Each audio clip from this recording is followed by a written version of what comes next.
আসসালামু আলাইকুম সম্মানিত ভিউয়ার্স, আজকে চলে আসলাম স্বাস্থ্য বিষয়ে। আমি মোহাম্মদ জাকারিয়া, পল্লী চিকিৎসক, মোটিভেশন স্পিকার। তো আজকে যে আলোচনা বিষয় সেটা হচ্ছে যে অনেক পুরাতন মাজার ব্যথা আমি অনেক কমেন্ট বক্সে পেয়েছি যে অনেকেরই প্রায় এই সমস্যা হচ্ছে।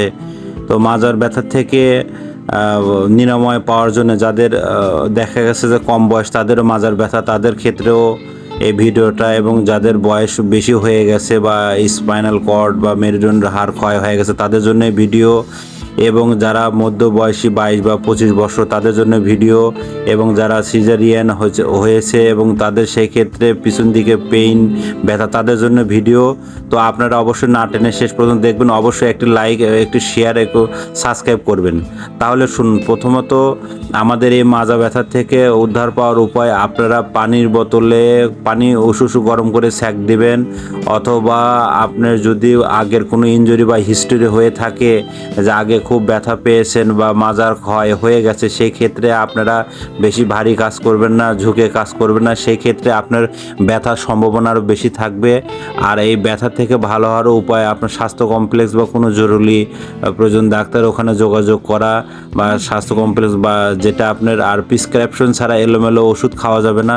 এলোমেলো ওষুধ খেলে আপনার বডির জন্য ক্ষতি হয়ে যাবে। আর ওই ধরনের ওষুধ না খেয়ে প্রাথমিকভাবে, আর আমাদের যে ডিসক্রিপশন বোর্ড আছে আপনারা এখন ফলো করবেন।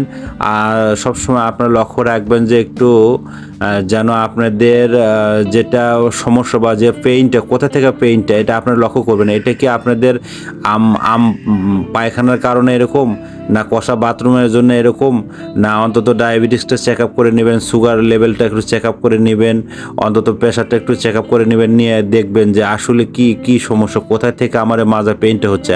আপনাকে আইডেন্টি করতে হবে, নিজের শরীরকে ভালোবাসতে হবে। আর সবসময় সবজি খাবার, এই ধরনের খাবার খেতে হবে, কার্বোহাইড্রেটটা কম। আর রাত্রিতে ভারী কাজ আপনারা কম করে একটু আর্লি ঘুমায় পড়বেন।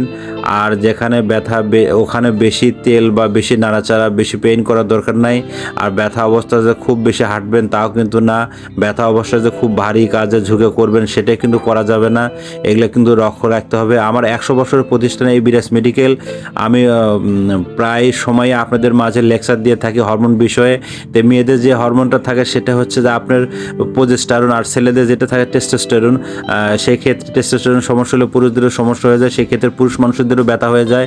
আর মেয়েদের যেটা আপনার DHEA, আর একটা হচ্ছে থাইরয়েড, আর একটা হচ্ছে প্রোজেস্টেরন। এই হরমোনগুলো আপনারা একটু চেক আপ করে নিতে পারেন, যাদের দীর্ঘ এবং পুরাতন ব্যথা কোনোভাবে ভালো হচ্ছে না, কোনোভাবে সম্ভব হচ্ছে না, তারা অন্তত আমাদের ডিসক্রিপশন বোর্ড আছে, লেখা আছে, ওখানে ফলো করে আপনারা আমাদের এখানে যোগাযোগ করুন, আমাদের বিরাজ মেডিকেলে চলে আসুন।